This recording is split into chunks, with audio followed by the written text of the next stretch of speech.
চারজন জয়েন করেছো, বাকিরা জয়েন করনি, তাহলে এখানে সিন বাই এভরিওয়ান, প্রত্যেকেই সিন করেছো। ঠিক আছে, অনেক সময় এরকম হতে পারে যে নেটের কারণে হয়তো জয়েন করছে না বা বিভিন্ন কারণে।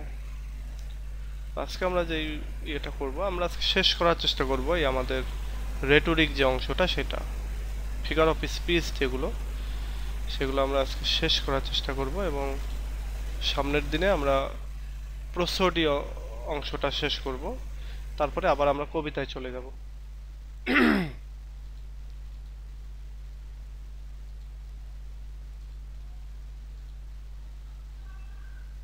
আচ্ছা, গতদিন আমি যে ভিডিওটা দিয়েছি এখান থেকে বুঝতে কারো সমস্যা হলে বলো।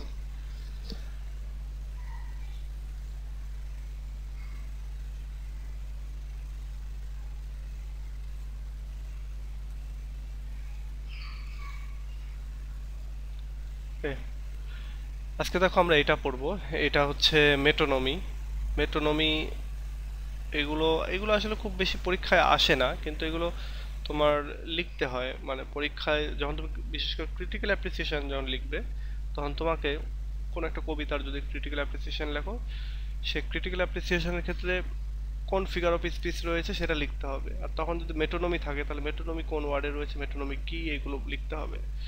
তো এই জন্যই এগুলো আমি এখন যেটা বলি যে এগুলো তোমরা জাস্ট শুধু জানার জন্য জেনে যাও, এর পরবর্তীতে আমি বলবো যে এগুলো কখন পড়তে হবে, যাতে করে এটা তোমাদের মানে ওই নোটটা যেটা তুমি করবা বা যে পড়াটা পড়বা সেটা একেবারে পরীক্ষার জন্য। এটা হতে পারে এই মাসের শেষের দিক থেকে বা সামনের মাসের শুরুর দিক থেকে। দেখো, metronym is the use of word or phrase that substitutes another thing or person to which it bears important relation। বলা হচ্ছে মেটোনমি হচ্ছে ওয়ার্ডের ব্যবহার, শব্দের ব্যবহার অথবা ফ্রেজের ব্যবহার, এবং যেই শব্দ বা ফ্রেজ মূলত আরেকটা অন্য কোনো জিনিস বা অন্য কোনো ব্যক্তিকে সাবস্টিটিউট করে। সাবস্টিটিউট বলতে ওইটার পরিবর্তে এটা বসানো যায় এরকম আর কি। এবং আরেকটা যে ওয়ার্ড বা ইয়ে পরিবর্তে বসে, সেটা আবার কি করে একটা ইম্পর্টেন্ট রিলেশন থাকে দুইটার ভেতরে। উদাহরণস্বরূপ এখানে যেমন বলছে যে he was an avid reader of Chaucer. Chaucer হচ্ছে, তোমরা সেকেন্ড ইয়ার উঠলে পাবা, সেটা হচ্ছে যে ইংলিশ পোয়েট্রির জনকও বলা হয় একে। পোয়েট্রির জনক অনেক, তার ভেতরে একেও বলা হয় পোয়েট্রির জনক। তো এই এ ছিল হচ্ছে 1400 সালের দিকে আর কি তার জন্ম, বা এবং সেই সময়টা তিনি লেখালেখি করতেন। সো এখানে বলা হচ্ছে যে he was an avid reader of Chaucer, মানে তিনি ছিলেন একজন অনুরাগী রিডার অফ চসার, চসারের একজন অনুরাগী রিডার। এখন এখানে চসারকে তো রিড করেনি, এই ওয়ার্ডটাতেই রয়েছে মেটোনমি। এখানে তো চসারকে রিড করেনি। আমরা যদি এখানে বলি যে, আমি যদি এখানে বলি এটা যে I am an avid reader of William Shakespeare বা কাজী নজরুল ইসলাম বা রবীন্দ্রনাথ ঠাকুর, তা আমি কি রবীন্দ্রনাথ ঠাকুরকে পড়তে ভালোবাসি? না, বরং তার কাজকে পড়তে ভালোবাসি। তাহলে আমি যদি এখানে লিখি যে an avid reader of the work of Chaucer, তাহলে চসারের কাজকে ভালোবাসি। চসারের কাজ কি? কবিতা লেখা, তো তার কবিতাকে ভালোবাসি। যদি তার কবিতাকে ভালোবাসি সেটা না বলে আমি বললাম চসারকেই ভালোবাসি, ব্যক্তিকেই বলে ফেললাম। তো এটা হচ্ছে একটা মেটোনমি। মেটোনমি আরেকটা যেমন দেখো এখানে, the name Chaucer means the poems of the English writer Geoffrey Chaucer, যেটা বলছে আর কি। সিমিলারলি ইন দ্য হোস্টেস, আচ্ছা এই লাইনটাতে আর কি, the hostess kept a good table. Hostess রাখলো আমাদের সামনে একটা গুড টেবিল। গুড টেবিল বলতে এখানে বোঝাচ্ছে হচ্ছে গুড ফুড।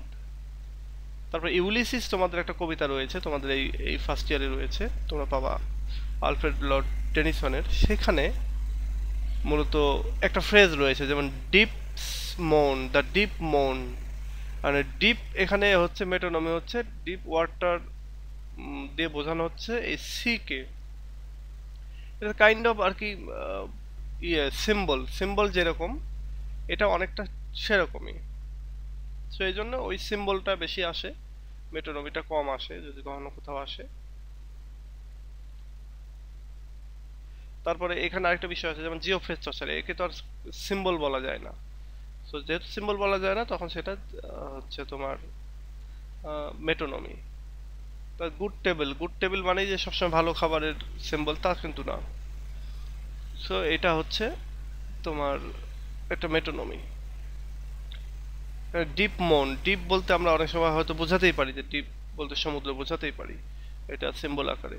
বাট সবসময় কিন্তু এটা ডিপ বলতে সিম্বল আকারে ইউজ হয় না। তো এই জন্য দ্য ডিপ মৌন বলতে এটা এখানে ডিপ মানে সি, এবং সি কে বোঝানো হচ্ছে। সো এটা একটা মেটোনমি।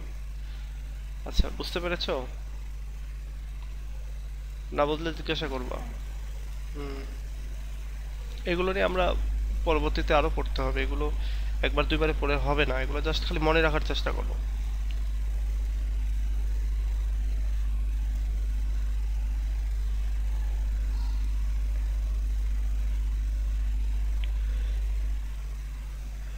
এবার এখানে যেটা রয়েছে যে অক্সিমোরন, অক্সিমোরনটা পড়তে হবে।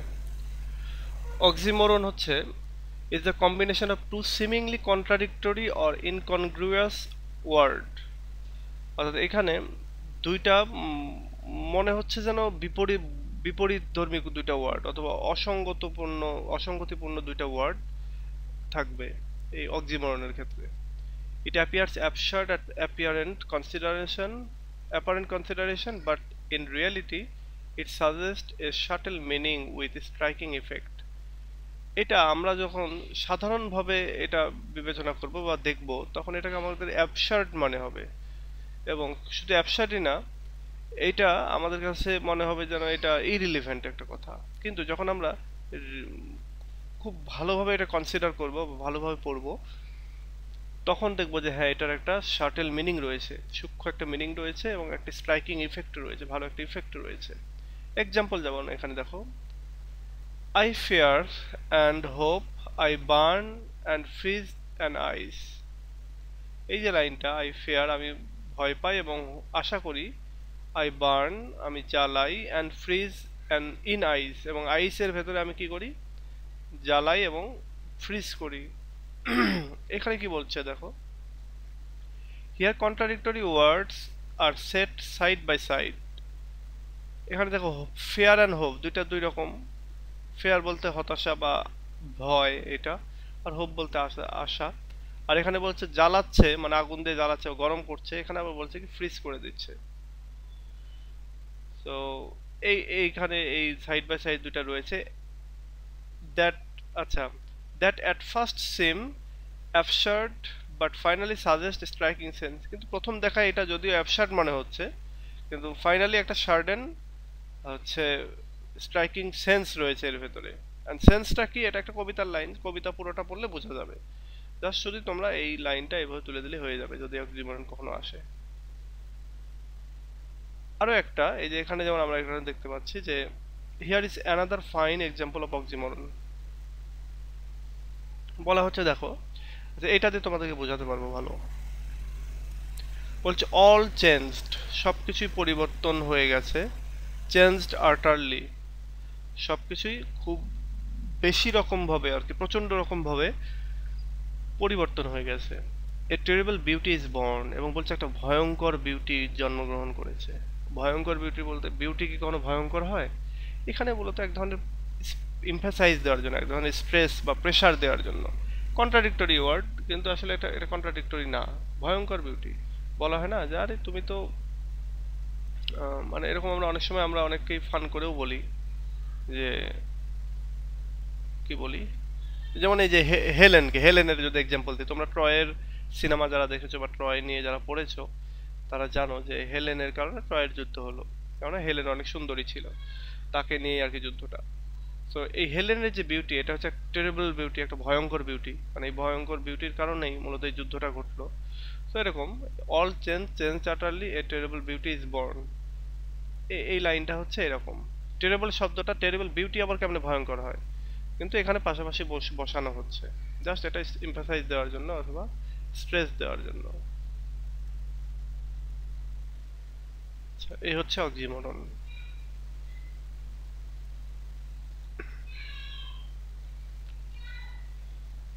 এবার আসবো হচ্ছে আমরা প্যারাডক্স। প্যারাডক্স হচ্ছে তোমরা ইংরেজি সাহিত্যে যত জায়গায় যত কিছু পড়বা, প্যারাডক্স সব জায়গায় আছে, সব জায়গাতেই প্যারাডক্স পড়তে হবে। এবং প্যারাডক্স যে জিনিস সেটা হচ্ছে একটা জিনিস বলা হবে বা বোঝানো হবে আরেকটা, শুরুতে তুমি বুঝবা না, বাট পরবর্তীতে এটা বুঝবা। এটাকে বলা হয় উইটি এক্সপ্রেশন, মানে জ্ঞান আছে যার ভেতরে, সেরকম এক ধরনের এক্সপ্রেশন বা এক ধরনের স্পিচ। তো এখানে দেখো বলছে যে paradox is the statement or sentiment that appears contradictory two common sense. Paradox হচ্ছে একটা স্টেটমেন্ট অথবা সেন্টিমেন্ট, একটা বক্তব্য অথবা সেন্টিমেন্ট মানে কি, এটা ধরে নিলাম একটা বক্তব্য, যেটা শুরুতে শুনে মনে হবে, সাধারণ সেন্স দিয়ে যদি আমরা চিন্তা করি তখন মনে হবে এটা কোনো কথা হলো, আহ, এরকম মনে হবে। But proves to be true after a serious thought, কিন্তু একটু বেশিক্ষণ ধরে যদি চিন্তা করি তখন এটা মনে হবে, তখন এটা প্রমাণিত হবে সত্য বলে। It properly describes a statement whose parts seems mutually contradictory. এটা প্রপারলি ডেসক্রাইব করে হচ্ছে কোন স্টেটমেন্টকে, যেটা শুরু মানে কিছু অংশ মনে হয় যেন contradictory, yet which makes sense after deeper consideration. একই কথা বলছে, তারপরেও আহ, একটা ডিপার কনসিডারেশনের মাধ্যমে এটা পরিষ্কার হয়ে যায় আমাদের কাছে। It is used as a source of wit, এই যে বলছে এটা উইট বা জ্ঞানের সোর্স হিসেবে ইউজ করা হয়। ফর এক্সাম্পল, দ্য স্টেটমেন্ট হচ্ছে man the mortal being is immensely mortal is paradoxical. এই যে এখানে একটা কথা আছে, মানুষ দ্য মর্টাল বিং, যারা হচ্ছে মানে মারা যায়, ইজ ইমেন্সলি ইমর্টাল, তারা খুব প্রচন্ডভাবে ইমর্টাল। মানুষ মারা যায় আবার ইমর্টাল বলছে কিভাবে?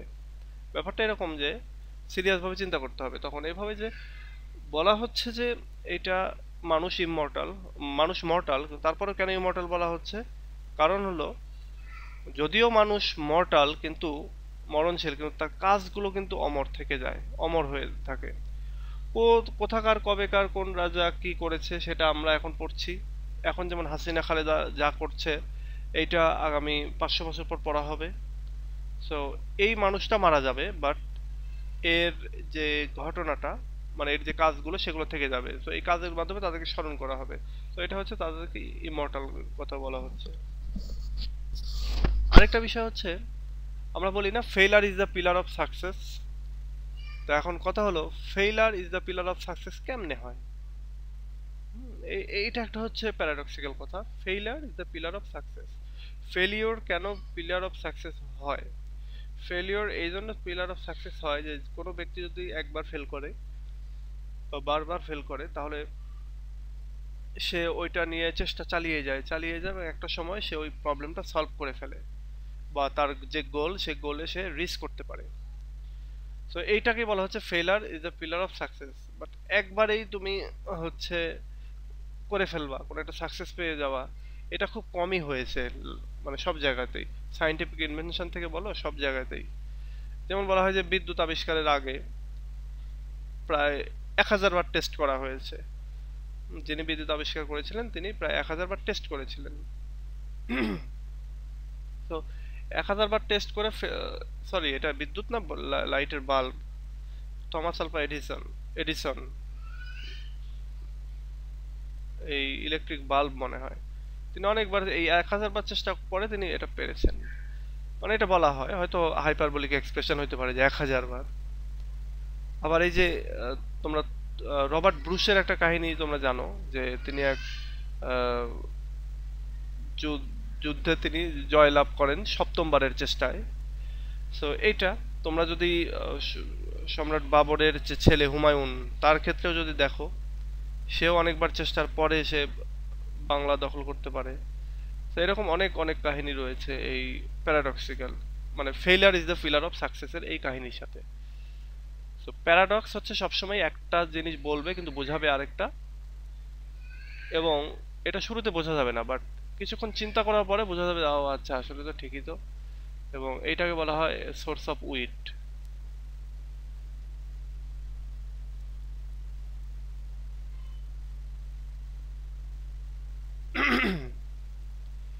এরপরে আসো personification.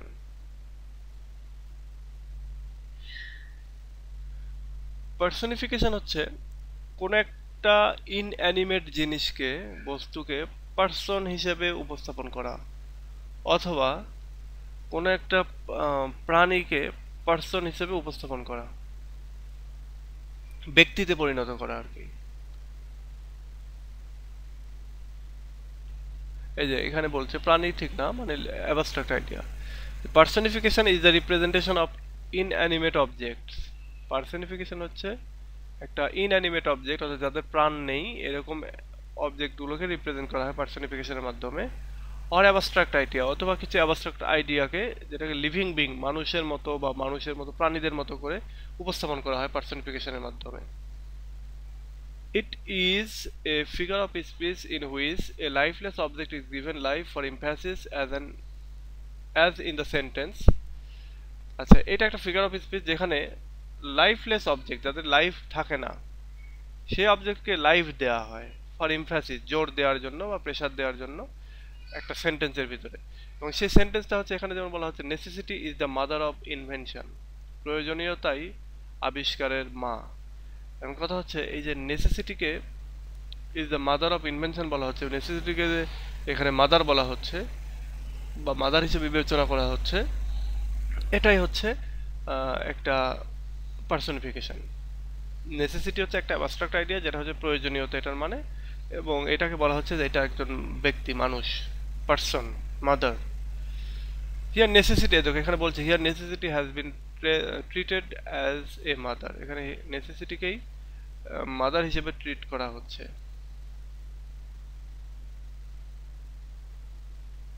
Okay, in to autumn, to অটামের ভেতরে, টু অটাম কবিতাটা আমরা পড়বো। In to autumn Keats uses autumn as a living being, এখানে কিডস অটামকে একটা লিভিং বিং এর সাথে তুলনা করছেন,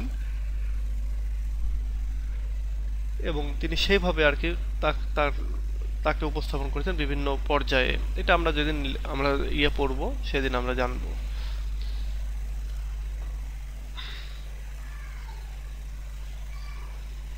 এখানে বলা হচ্ছে যে autumn is a personification of a country women, একজন কান্ট্রি উইমেন হিসেবে অটামকে পার্সনিফাই করা হয়েছে এখানে, who works as a harvester, যে কিনা একজন হারভেস্টার বা ফসল সংগ্রহকারী হিসেবে কাজ করে, এ গ্লিনার, এ জুস মেকার, ফসল উড়ানোর কাজ করে এবং জুস তৈরি করে। Thomas Gray uses in the following lines, Thomas গ্রেও এই লাইনটাতে আর কি পার্সনিফিকেশনের যে সেটা ইউজ করেছেন। এখানে যেমন দেখো এখানে বলছে যে can honours voice provoke the silent dust. Can honours, honours honours মানে আমরা জানি হচ্ছে সম্মান বা এরকম কিছু, তো এখানে সম্মানিত ব্যক্তি, ক্যান অনার্স ভয়েস মানে অনার্স সম্মানিত ব্যক্তিদের ভয়েস এর কথা বলা হচ্ছে। আর ফ্ল্যাটারি শুট, ফ্ল্যাটারি বলতে এখানে যারা ওই যে তোষামত করে তাদেরকে এখানে বলা হচ্ছে। আবার এখানে বলা হচ্ছে দ্য ডাল কোল্ড এয়ার অফ ডেথ, মৃত্যুকে এখানে আবার পার্সনিফাই করা হচ্ছে, বলা হচ্ছে মৃত্যুর কান। মৃত্যুর কান, কান কি কোনো বস্তুর থাকে? অবশ্যই সে একটা অ্যানিম্যাল হইতে হবে, সেটা মানুষ হোক বা অন্য যেটাই হোক না কেন। তো এটাকে বলা হচ্ছে ইয়ার অফ ডেথ। তো এই যে এই জায়গাগুলোতে এইভাবে এগুলোকে পার্সনিফাই করা হয়। এছাড়াও তোমরা এসবের গল্প পড়েছো, এসবের গল্পগুলোতে দেখবা যে আমরা বলে থাকি যে এক দেশে ছিল এক হচ্ছে শেয়াল, তারপরে এক দেশে ছিল এক, এইভাবে আমরা কথা স্টার্ট করি। তো শেয়ালগুলো তো ওগুলো তো অ্যানিমেল, ওগুলো তো আর এমনিতে অন্য কোনো নেই, কিন্তু তারপরেও আমরা ওগুলোকে মানবিক গুণাবলী দিয়ে থাকি। যে সেই শেয়াল রাস্তা দিয়ে যাচ্ছিল, উপরে সে দেখতে পেলো যে একটা কাক মুখে মাংস নিয়ে আছে, এবার সে কথা বললো যে কাক তুই কথা বলতে পারিস না? না পারি। এই দেখ কা, এই বলে কাক বলে শব্দ বললো, মুখ থেকে মাংসটা পড়ে গেল, তারপর সে খেয়ে নিল। এই যে কাক, যে কাকের সাথে যে শেয়ালের কথোপকথন, এটা তো মানুষ ছাড়া তো অন্য কেউ করতে পারবে না, কিন্তু এটা করা হচ্ছে। তো এখানে মূলত শেয়াল এবং কাককে পার্সনিফাই করা হচ্ছে। তারপরে তোমরা যখন থার্ড ইয়ারে উঠবে তখন ভলপন নামে একটা পাবা, কমেডি অফ ম্যানার, মানে মানুষের আচার আচরণ নিয়ে কমেডি করা, এরকম একটা পাবা, সেখানে তোমরা এই পার্সনিফিকেশন পাবা।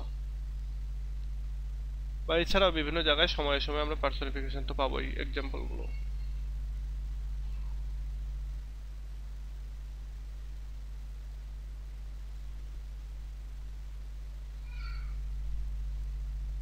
আচ্ছা, এরপরে দেখো যে রেটরিক্যাল কোশ্চেন আসে না, জাস্ট শুধু এটুকু জেনে রাখো যে কবি কবি যারা তারা তাদের কবিতার ভেতরে কবিতা লিখতে গিয়ে কিছু কোশ্চেন করে থাকে, এবং সেই কোশ্চেনগুলো আসলে তাদের মানে অ্যান্সারের দরকার হয় না, বরং তারা মূলত কোশ্চেনগুলো করে এবং তারপরে তাদের পোয়েমটা ডেভেলপ করে।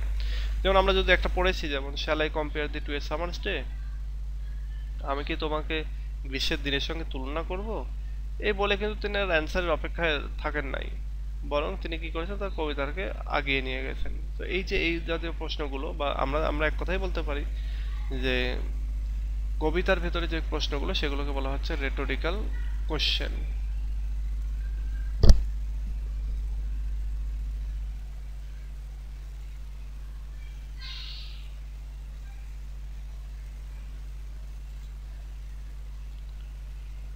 আচ্ছা, এবার এই দুইটা পড়বো। সিম্বলটা মনে হয় পড়েছি এর আগে। Symbol is anything that stands for something else. Symbol হচ্ছে একটা জিনিস যেটা অন্য আরেকটার পরিবর্তে বসে থাকে। সিম্বল হলো যে কোনো একটা জিনিস যেটা একটার পরিবর্তে আরেকটা বসানো হয়ে থাকে। A symbol may be figure of speech or a literal word that assumes an extra meaning. একটা সিম্বল হচ্ছে একটা ফিগার অফ স্পিচও হতে পারে, অথবা লিটারাল যে কোনো একটা ওয়ার্ডও হতে পারে যেটার মূলত এক্সট্রা মিনিং থাকে। It may be public or universal, এটা পাবলিকও হতে পারে, ইউনিভার্সালও হতে পারে। যেমন ট্রাফিক সাইনগুলো আছে না, ট্রাফিক সাইন এগুলো কিন্তু ইউনিভার্সাল, পৃথিবীর যে দেশে যাও না কেন ট্রাফিক সাইন মোটামুটি একই। সো এই ট্রাফিক সাইনগুলোই মূলত কাইন্ড অফ সিম্বল। এছাড়াও আরো পাবলিক আছে কিছু, যেগুলো ধরো ব্যক্তিভেদে তোমার কাছে যেটা দিয়ে তুমি যা বোঝাচ্ছ আমি ওটা দিয়ে বোঝাচ্ছি না, এরকমও আছে।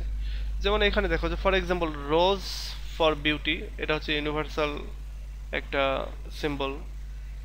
তারপরে রাইজিং সান ফর বার্থ, সূর্য উঠছে তার মানে জন্মগ্রহণ করছে, এটা একটা জন্মের আর কি একটা symbol. The white colour for purity, পবিত্রতার জন্য হোয়াইট কালার, এটা একটা হচ্ছে ভালো ইউনিভার্সাল একটা সিম্বল। আর কনভেনশনালি অ্যাকসেপ্টেড পাবলিক সিম্বল, এগুলোকে পাবলিক সিম্বল হিসেবে ধরা হয়ে থাকে আর কি। A symbol may also be private symbol, এখানে পাবলিক বা ইউনিভার্সাল অথবা প্রাইভেট সিম্বলও রয়েছে। যেমন একটা কবিতা ছিল অনেক আগের, ডাব্লিউ.বি. ইয়েটসের ওয়াইল্ড শাওন অ্যাট কুল। হ্যাঁ, ওয়াইল্ড শাওন অ্যাট কুল, এই যে কবিতাটা, সে কবিতার ভিতরে এই শাওনটাকে মূলত একটা প্রাইভেট সিম্বল হিসেবে কবি ইউজ করেছিলেন, এবং এইটাকে ইউজ করেছিলেন আনচেঞ্জেবল ইউথের আর কি সিম্বল হিসাবে, যেখানে মূলত মানুষের যে যৌবনের যে অবস্থাটা সেটা কখনোই ফুরিয়ে যাবে না, সেই বিষয়টাকে তিনি বুঝিয়েছিলেন। তো সিম্বল আশা করি বুঝতে পেরেছো। এবার আসো সর্বশেষ যেটা, সেটা হচ্ছে সিনেকডকি। আমরা যে মেটোনমি পড়েছিলাম না, মেটোনমির পরে হচ্ছে সিনেকডকি। মেটোনমি এবং সিনেকডকি বিপরীত বা একই সামথিং, মানে একই জিনিস এরকম টাইপের।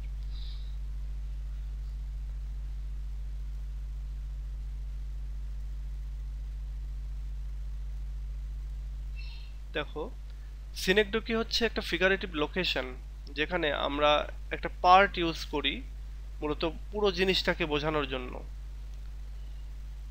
অথবা the whole for a part, অথবা পুরো জিনিসটাকে অনেক সময় একটা অংশ দিয়ে বুঝিয়ে থাকি।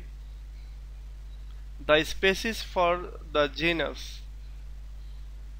তারপর অ্যান্ড ভাইস ভার্সা, মানে এক কথাই এটা যে একটা জিনিস দিয়ে আমরা অনেকগুলো মানে একটা ভ্যারিয়েবল নেওয়ার মতো নিয়ে থাকি এবং সব জিনিসগুলোকে বুঝিয়ে থাকি। যেমন এখানে বলছে দ্য এই ফ্রেজের ভেতরে 50 হেড অফ ক্যাটেল, এখানে head is use to mean whole animal, সমস্ত অ্যানিমেলকে একসঙ্গে হেড এখানে বলা হচ্ছে যে 50 head of cattle used is used to mean whole animals, and in the sentence যেখানে the cabinet continued the best brains in the country, আচ্ছা contained, ক্যাবিনেটে বা মন্ত্রিসভায় বেস্ট ব্রেইন থাকে ইন দ্য কান্ট্রি, অর্থাৎ কান্ট্রির ভেতরে যে বেস্ট ব্রেইনস গুলো, এখানে এই ব্রেইন বলো মানে কি, বেস্ট ব্রেইন বলতে এখানে হচ্ছে মানে মেধা সম্পন্ন যে লোকেরা তাদের কথা বলা হচ্ছে, ইন্টেলেকচুয়ালি যারা বেস্ট তাদেরকে বলা হচ্ছে বেস্ট ব্রেইন। সো এই হচ্ছে পার্থক্য। এই আর মেটোনমি সিনেকডোকির মধ্যে পার্থক্য কি, এটা তোমরা যখন ভিডিওটা দেখবা বা একবার বইটা পড়বা তখন দেখতে পাবা। আচ্ছা, আর তোমাদের এইটুকুর ভেতরে কোনো কিছু জানা থাকলে বলো।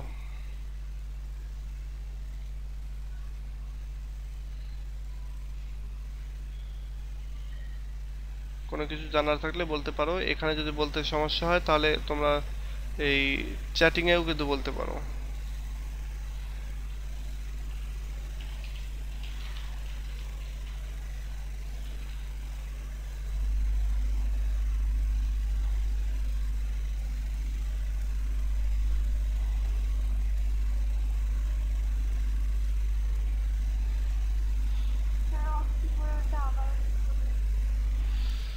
অক্সিমোরন,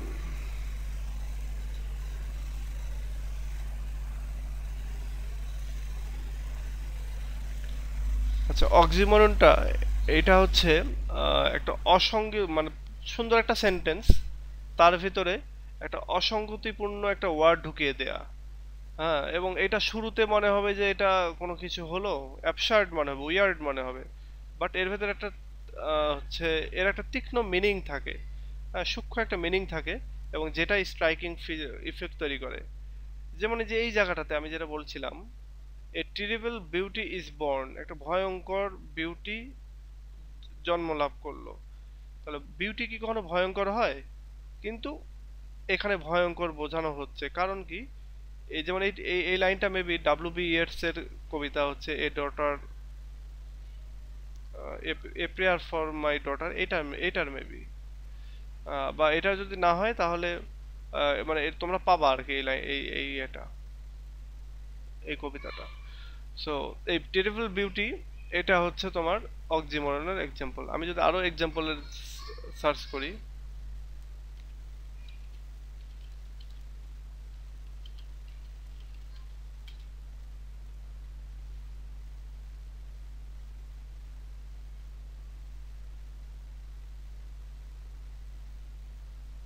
নেটের কি অবস্থা দেখছো? আমরা 5G জগতে প্রবেশ করে ফেললাম।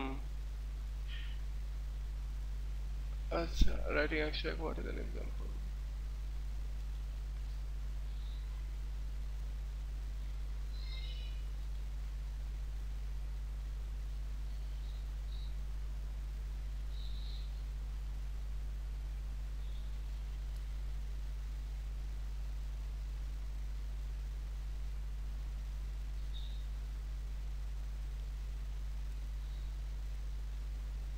আচ্ছা, দেখো এই যে এই জিনিসগুলো সব হচ্ছে তোমার কি বলে হচ্ছে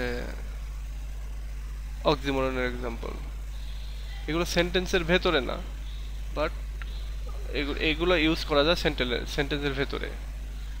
টি দিয়ে কি আছে দেখি তো, টেরিবল বিউটি আছে কিনা।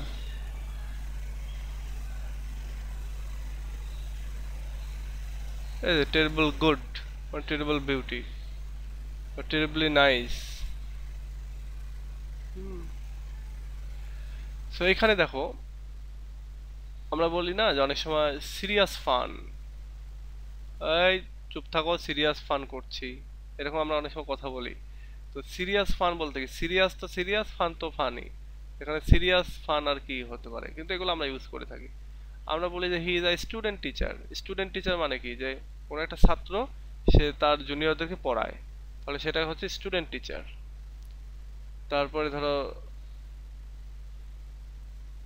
আমরা বলি হচ্ছে সাইলেন্ট স্ক্রিম, মানে চুপ, স্ক্রিম মানে হচ্ছে চিৎকার করা।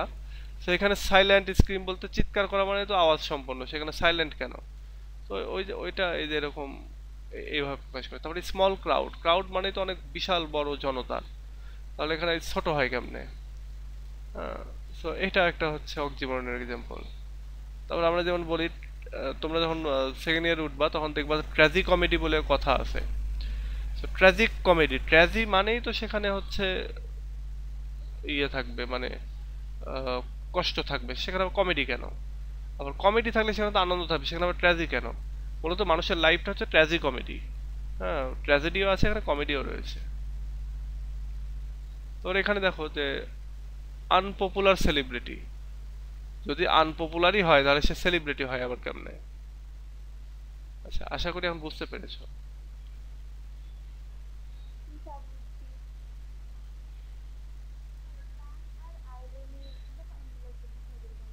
আচ্ছা,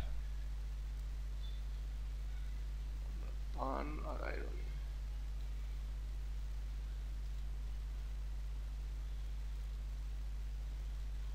আচ্ছা, আইরনির এক্সাম্পলে যাই।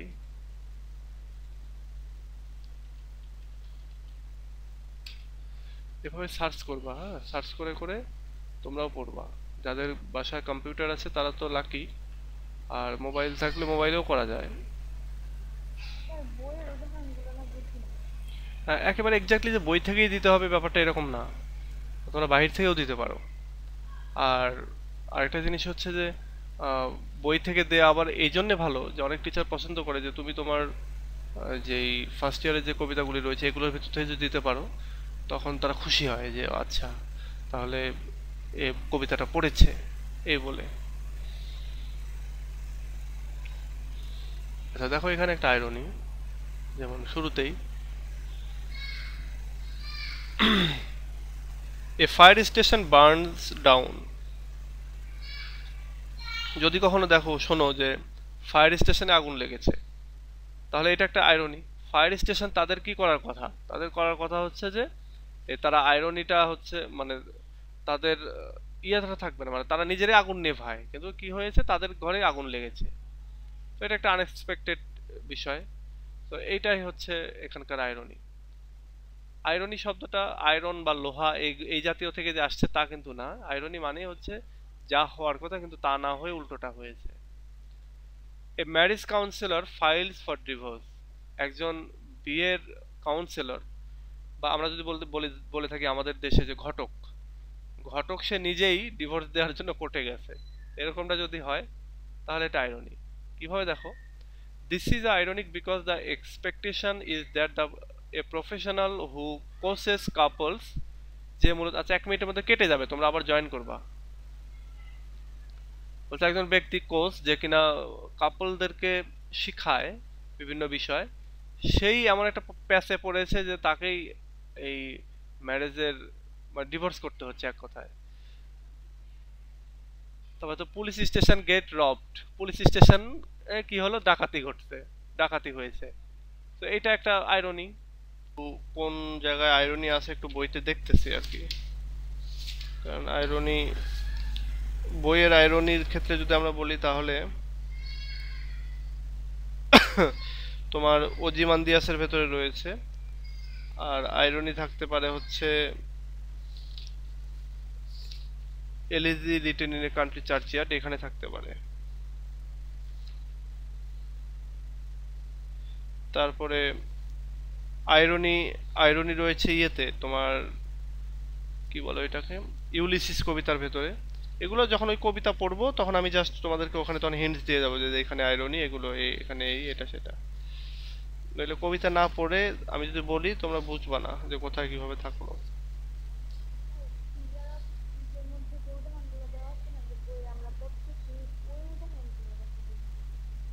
আচ্ছা ঠিক আছে, যেমন এই যে এই জায়গাটায় এইগুলোর কথা বলতেছে তো। আচ্ছা এখানে দেখো, and Brutus is an honourable man. Brutus হচ্ছে একজন বাজে লোক ছিল, হ্যাঁ, কিন্তু তাকে এখানে জুলিয়াস সিজারের ভেতরে বলা হচ্ছে অ্যান্টনি, অ্যান্টনি হচ্ছে তাকে প্রেইজ করছে, প্রশংসা করছে এবং বলছে যে ব্রুটাস একজন খুবই সম্মানিত ব্যক্তি। কিন্তু আসলে সবাই জানে এবং ব্রুটাস নিজেও জানে যে সে একজন ঘৃণিত ব্যক্তি, হ্যাঁ, সে একজন ব্রুটাল কিলার ছিল, কিন্তু তাকে বলছে সম্মানিত ব্যক্তি। তো এটা একটা আইরনি বা একটা অপমান করার মতো একটা কথা আর কি। এরপরে এইখানে দেখো, মাই নেম ইজ ওজিমান্দিয়াস, বলছে আমি হচ্ছি আমার নাম ওজিমান্দিয়াস, কিং অফ কিংস। তোমরা আমার দিকে তাকাও, আমার কাজের দিকে তাকাও এবং তোমরা নিজেরা আমার শক্তির দিকে তাকাও এবং কি হয়ে যাও, হতাশ হয়ে যাও। মানে এত গর্ব করছে এই ওজিমান্দিয়াস। এই কবিতাটা যদি তোমরা পড়ো, উইলিয়াম ওয়ার্ডসওয়ার্থের, পড়াও লাগবে না, তোমরা আমার ইউটিউব চ্যানেলে গিয়ে ভিডিওটা পেয়ে যাবে। দেখবা শুরু থেকেই যে এ কি করছে, একজন স্কাল্পটর যে কিনা হচ্ছে তোমার ভাস্কর্য তৈরি করে তাকে নিয়ে আসছে, নিয়ে এসে বলছে তুমি আমার একটা মূর্তি বানায় দাও।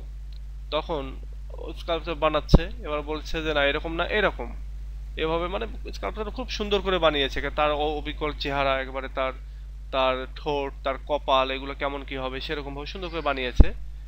এবং সে মূলত থাকতে চেয়েছে যে আমি অমর হয়ে থাকব। কিন্তু কি হলো ঘটনাক্রমে, সে হচ্ছে কালের বিবর্তনে তার মূর্তিটা ভেঙে পড়ে গেছে। তার মানে ব্যাপারটা এরকম যে সে অমর হয়ে থাকতে চাইলো এবং মূর্তি বানালো, কিন্তু তারপরেও টাইমের কারণে কালের বিবর্তনে সে কি হলো, তার সেই মূর্তিটাও ভেঙে গেল, সে আর অমর থাকতে পারলো না। তো এই যে এইটা, এই যে চাইলো একটা হলো আর একটা, এটাকে বলা হচ্ছে আইরনি। এই আইরনি নিয়ে অনেক কোশ্চেন তোমাদের হচ্ছে ফোর্থ ইয়ার পর্যন্ত তোমরা প্রতি ইয়ারেই পাবা। অনেক গল্পে, বিশেষ করে ড্রামা যখন পড়তে যাবা তোমরা সেকেন্ড ইয়ার উঠলে ড্রামা পাবা। তো ড্রামাতে অনেক যে এখানে আইরনি কি, এখানে এই আইরনি নিয়ে অনেক বড় বড় কোশ্চেন পড়তে হবে। তো আইরনিটা ক্লিয়ার থাকতে হবে। আইরনির এক কথাই হচ্ছে একটা জিনিস চিন্তা করা হবে, বলা হবে বা করা হবে, কিন্তু ঘটবে আরেকটা। আইরনি যেমন ইয়েতে রয়েছে, আইরনি অফ ফেথ। তোমরা যারা ম্যাকবেথ পড়েছো, ম্যাকবেথ হচ্ছে উইলিয়াম শেক্সপিয়ারের নাটক, যেটা সেকেন্ড ইয়ারে গেলে বাবা, বলা হয় যে ম্যাকবেথকে বলা হলো তিনটা ভবিষ্যৎবাণী করলো হচ্ছে ইয়েরা, কি বলে, আহ, তিনটা উইস, উইস বলতে পারে, আমরা আমরা পড়ি বলতে পারি, কিন্তু খারাপ অর্থে উইস আর কি। তিনটা উইস এসে বললো যে হচ্ছে তুমি ম্যাকবেথ তুমি রাজা হবা। তো যাই হোক ম্যাকবেথ সামহাও রাজা হলো। এবার রাজা হওয়ার পরে তার রাজত্ব তো হুমকির মুখে। এবার সে বলছে যে সে আবার এই ম্যাকবেথ সেই উইসদেরকে আবার ডাকলো, এবং উইসরা বলল যে আসলে মায়ের পেটে জন্মগ্রহণ করেছে এমন কেউ তোমাকে মারতে পারবে না। আরেকটা ভবিষ্যৎবাণী করলো যে ম্যাকবেথের পাশে একটা বন ছিল, বীর নাম, যে যে বনের নাম হচ্ছে বীর নাম উড। বলছে এই উড যদি কখনো, এই বন যদি তোমার প্রাসাদের দিকে কখনো এগিয়ে আসে তবে তুমি মারা যাবা, তোমাকে মারা সম্ভব, নইলে মারা সম্ভব না। তো এটা তো সাধারণ কথা যে মায়ের পেটে জন্ম নেয়নি এমন কোনো মানুষ আছে, তো এটা তো হবে না। আর একটা বন কিভাবে মানুষ প্রাসাদের দিকে এগিয়ে আসে, তো এটাও সম্ভব না। কিন্তু মানে এটা ভেবে আর কি ম্যাকবেথ খুবই ইয়ে ছিল যে আচ্ছা ঠিক আছে, তাহলে আমাকে তো কেউ মারতে পারবে না, এটা তো সম্ভব না। বাট দেখা গেল লাস্টে যে বীরনাম উডে ওই ম্যাকবেথের যে বিপক্ষ সেনাবাহিনী তারা কি করলো, তারা ওই নিজেদেরকে হাইড করার জন্য গাছের ডালপালা ভেঙে ভেঙে নিজেদের গায়ের সঙ্গে বেঁধে নিয়েছিল। এবং এতে করে মনে হচ্ছিল যেন লাস্ট মুহূর্তে যে বীর নাম উটটাই যেন, এই বনটাই যেন রাজপ্রাসাদের দিকে এগিয়ে আসছে। তো এই যে অবস্থাটা, এটা দেখে তো তখন ম্যাকবেথ ভয় পেয়ে গেল। ম্যাকবেথ এরপরে আবার ভাবলো যে আচ্ছা ঠিক আছে, মানুষের মানে মায়ের পেটে জন্মগ্রহণ করেনি এরকম কি কেউ হতে পারে। কিন্তু দেখা গেল যে তাকে যে হত্যা করে, ম্যাকবেথকে যে হত্যা করে, সে পরে স্বীকার করে যে আসলে সে মায়ের পেটে জন্ম লাভ করেনি, সে হচ্ছে সিজারিয়ান বেবি, মানে তাকে সিজার করা হয়েছিল। তো এই যে বিষয়টা, এটাই হচ্ছে একটা আইরনি। ম্যাকবেথ চিন্তা করলো একটা, কিন্তু হয়ে হয়ে গেল আরেকটা। এরকম আইরনি আমাদের লাইফেও ঘটে না? আমরা ভেবে থাকি যে একটা হবে, কিন্তু ঘটে যায় আরেকটা। আমাকে বললো, বাবা হয়তো ফোন দিয়ে বললো যে একটা সুসংবাদ আছে। আমরা অনেক চিন্তা করছি, হয়তো বাবার প্রমোশন হয়েছে, বাবার এই হয়েছে সেই হয়েছে, কিন্তু দেখা গেল কি বাবার হচ্ছে কোনো এক জায়গায় পোস্টিং হয়ে গিয়েছে, এবং তোমার পরিচিত এলাকা ছেড়ে তোমাকে ওই জায়গায় যেতে হচ্ছে। তো এটা তোমার জন্য একটা আইরনি হয়ে চলে আসলো। সুসংবাদ বললো বাবা, কিন্তু হয়ে গেল দুঃসংবাদ তোমার জন্য। কিংবা তুমি তোমার এখন পড়াশোনার বয়স, তুমি এখন ফার্স্ট ইয়ারে পড়ো, তোমার একদিন এসে বললো যে বাড়িতে সুসংবাদ। কি সুসংবাদ? বাবা তোমার বিয়ে ঠিক করে ফেলেছে। তাহলে তোমার মাথায় তো বাস পড়লো এটা। তো এটা হচ্ছে তোমার আইরনি, তোমার ক্ষেত্রে একটা আইরনি ঘটে গেল। তুমি শুনলা যে আহ, বিয়ের কথাবার্তারা, কিন্তু আবার শুনছো যে হচ্ছে মানে তুমি চাচ্ছ পড়াশোনা করতে, পড়াশোনার ভেতরে আছো, তো হঠাৎ করে চলে আসছে হচ্ছে এই আইরনি। মানে এটাকে, এগুলোকে বলা আইরনি অফ ফেথ, ভাগ্যের পরিহাস। কখন কি হয়। এরপরে আমরা দেখব হচ্ছে পান।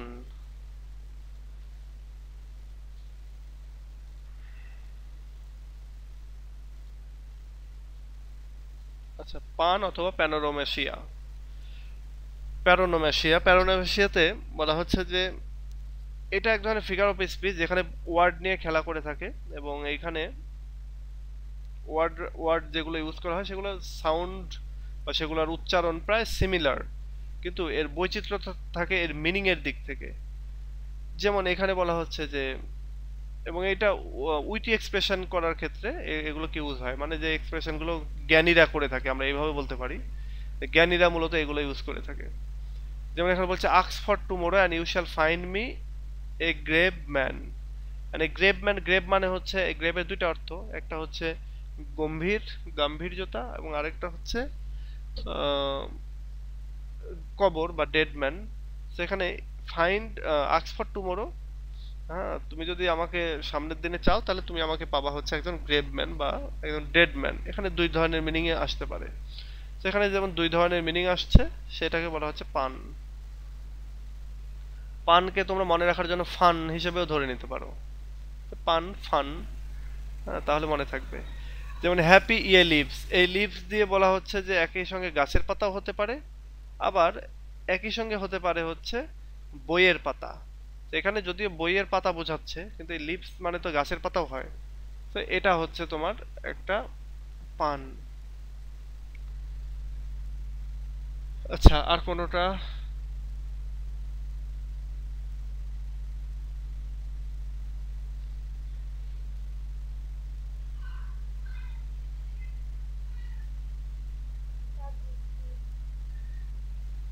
আচ্ছা, রেটরিক সবগুলোই একেবারে নখদর্পণে রাখতে হবে, যাতে করে একটা কবিতা পড়ার সময় তোমার মনে হয় যে ও আচ্ছা এই জায়গায় তো এরকমটা ওইটার সঙ্গে মিলে গেল।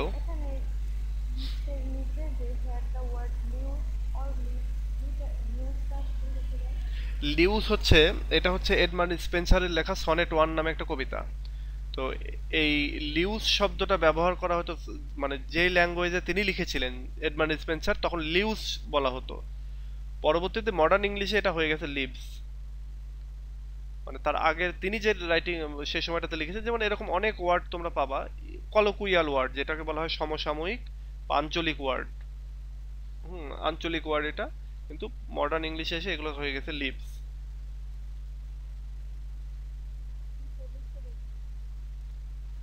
আচ্ছা, সো আমি এখানে কয়েকটা তোমাদেরকে একটু দেই, বা তোমরা একটা নোট, হ্যান্ড নোট করো তো। সেটা হচ্ছে যে 2-3 লাইনে খালি লিখবা, যেমন সিমিলি কি, মেটাফোর কি, মানে যে কয়েকজন লেখা জমা দিয়েছো, যেগুলো লিখেছো তুমি সেগুলো তো লিখেছো, যেগুলো লিখো নাই সেগুলো একটু মানে একটা হোম টাস্ক বলতে পারো। এবং এই খাতাটা এমন ভাবে লিখবা যাতে করে খাতার পাতাটা ছিঁড়ে তুমি আবার ওয়ালের সাথে আটকায় রাখতে পারো, বা তোমার রিডিং টেবিলে কোনো একটা জায়গায় আটকায় রাখতে পারো। এরকম করে লিখবা সুন্দর করে। সো এরকম করে একটা মানে লিস্ট তৈরি করো এই সবগুলোর, করে গ্রুপে শেয়ার করো, সবাই করো, সবাই যার যার মতো, যাতে করে এটা তোমরা মনে রাখতে পারো। এগুলো কি হবে, এগুলো হচ্ছে ওই যুদ্ধে নামার আগে ঢাল তলোয়ার। যখন আমরা এই যে পোয়েট্রি পড়বো, তারপরে পোয়েট্রি তো কেবল 3-4টা পড়েছি, তারপরে ইয়ে কি বলে প্রোজ পড়বো, তখন এগুলো লাগবে। সামনের দিন আমি তোমাদেরকে পড়াবো হচ্ছে আমাদের প্রসোডি। প্রসোডিটা তোমরা অলরেডি জেনে গেছো, কারণ ওই যে আমরা ইয়েতে পড়েছি, স্ক্যানশন এর যে ভিডিওগুলো দিয়েছিলাম সেগুলো তো তোমরা অলরেডি দেখেছো, এবং ওইগুলোই আমরা আরেকটু রিভাইজ করার চেষ্টা করব। বলো।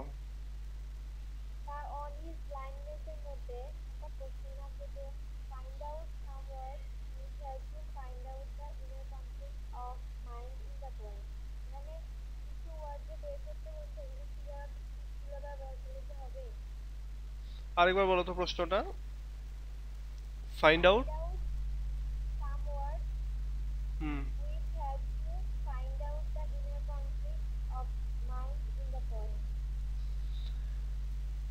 না, ফিগার অফ স্পিচ গুলো না, ফিগার অফ স্পিচও হতে পারে, কিন্তু এখানে এখানে যেটা চাচ্ছে যে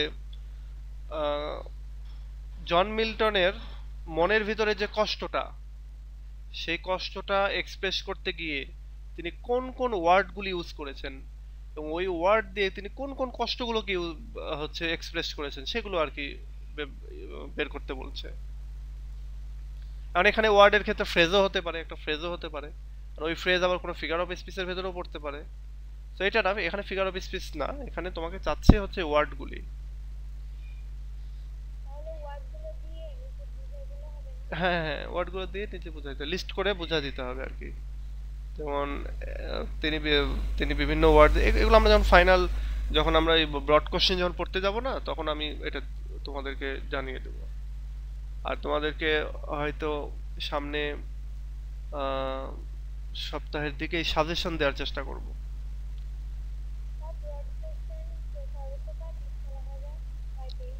এটা পেজের হিসাবে না, হ্যাঁ, অনেকেই তোমাদেরকে বলবে 3 পৃষ্ঠা 5 পৃষ্ঠা 10 পৃষ্ঠা, এটা হচ্ছে মার্কসের হিসাবে। তোমার একটা মার্কের ওপরে তুমি 3 মার্ক করে 3 মিনিট করে সময় পাবা। যেটা 1 মার্কের কোশ্চেন তুমি 3 মিনিট পাবা, যেটা 4 মার্কের কোশ্চেন সেটা 12 মিনিট পাবা, আর যেটা 10 মার্কের কোশ্চেন সেটা 30 মিনিট পাবা।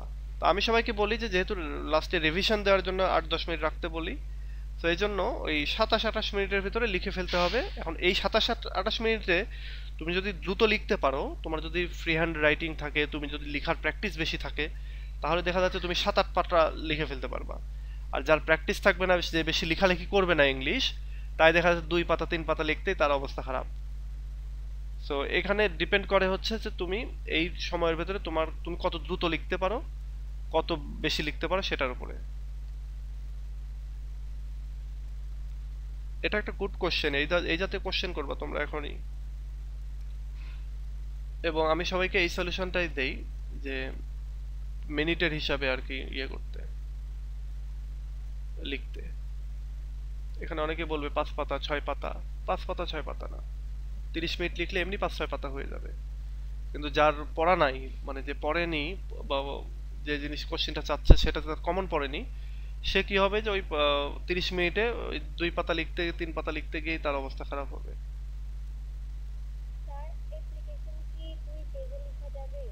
হ্যাঁ, লেফটে শুরু করবা রাইটে শেষ করবা, এরকম করা যাবে।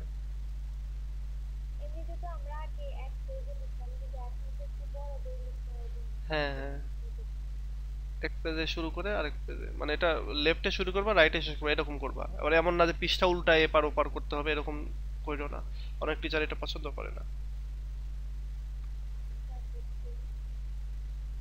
তোমাদের হচ্ছে কলেজগুলোতে কতদিন ধরে ক্লাস হচ্ছে?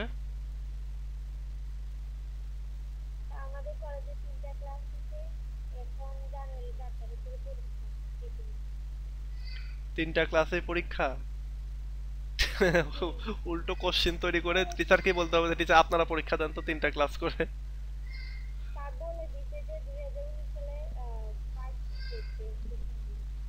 2000। হুম হুম, এটাকে মনে হয় বলে ইন কোর্স পরীক্ষা না?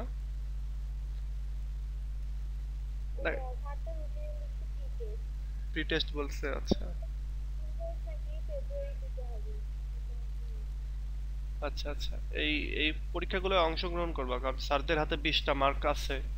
হ্যাঁ, তোমাদের 80 মার্কের কোশ্চেন হয় এবং স্যারদের হাতে 20 মার্ক থাকে। এই 20 মার্কের যদি মিনিমাম 18, সর্বোচ্চ 20, মানে 20-এ 20 টার্গেট করবা, যাতে অন্তত 18টা পাও। 20-এ 20 পাইলে তো কপাল ভালো। এই 20 মার্ক যদি পেয়ে যাও, তারপরে এদিকে তোমার হচ্ছে 80-র মধ্যে মার্ক যত বেশি ক্যারি করা যায়, তাহলে তোমার ফার্স্ট ক্লাস পাওয়ার ইয়ে থাকে, সম্ভাবনা থাকে। টার্গেট করবা অনার্সে ফার্স্ট ক্লাস। ফার্স্ট ক্লাস পাইতে গেলে কয়েকটা জিনিস তোমার লাগবে। 1 নাম্বার হচ্ছে তোমার ওই 20 মার্ক, আর 2 নাম্বার হচ্ছে এই এই জিনিসগুলো, এই যে খুঁটিনাটি এই জিনিসগুলো ভালোভাবে জানতে হবে। তারপরে তোমাকে একটু পড়তে হবে আর কি। ফ্রি হ্যান্ড রাইটিং এর প্র্যাকটিস থাকতে হবে প্রথম 6 মাসের মধ্যেই। আজ থেকে জুন, মনে করো জুন মাসের মধ্যে ফ্রি হ্যান্ড রাইটিং এর প্র্যাকটিস শেষ করবো। ফ্রি হ্যান্ড রাইটিং কিভাবে করতে হবে এর আগে তো বলেছি, যে তুমি এই যে আজকে যেগুলো পড়ালাম, এগুলো তুমি পড়ে নিজের ভাষায় লিখো, নিজের মতো করে লিখো। একেবারে যে এখানে যে ওয়ার্ডগুলি আছে সেগুলোই লিখতে হবে, ব্যাপারটা এরকম না। এই সেন্টেন্সগুলোকে ভেঙে ছোট সেন্টেন্স করো, বা ছোটগুলোকে ভেঙে বড় করো, এরকম যা যেভাবে ইচ্ছা আর কি, এভাবে নাড়াচাড়া করো। এভাবে লিখতে লিখতে 5-10 দিন লেখার পরে দেখবে একদিন তুমি নিজে নিজে এমনি এমনি অনেক কিছু লিখতে পারতেছো। এটাই হচ্ছে ফ্রি হ্যান্ড রাইটিং। ইনফরমেশন মাথায় থাকবে এবং তুমি তোমার মতো করে লিখবে, এটাকে বলা হয় ফ্রি হ্যান্ড রাইটিং। আর ফ্রি হ্যান্ড রাইটিং বলতে এমন না যে ইনফরমেশন নাই। আমি এখন যদি তোমাকে ক্রিপ্টোকারেন্সি সম্পর্কে লিখতে দেই, তুমি পারবা না। হয়তো ক্রিপ্টোকারেন্সি ওয়ার্ডই তুমি আজকে প্রথম শুনলা।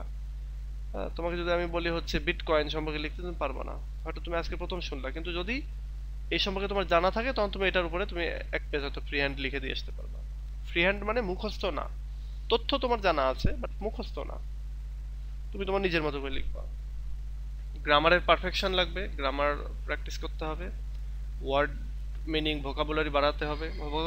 ভোকাবুলারি বাড়ানোর হচ্ছে যেমন এইখানে এইটুকু পড়তে গিয়ে যতগুলো আননোন ওয়ার্ড আছে তোমার কাছে, সেগুলোর একটা লিস্ট করে বা সেগুলো দাগ দিয়ে মুখস্থ করে ফেলো।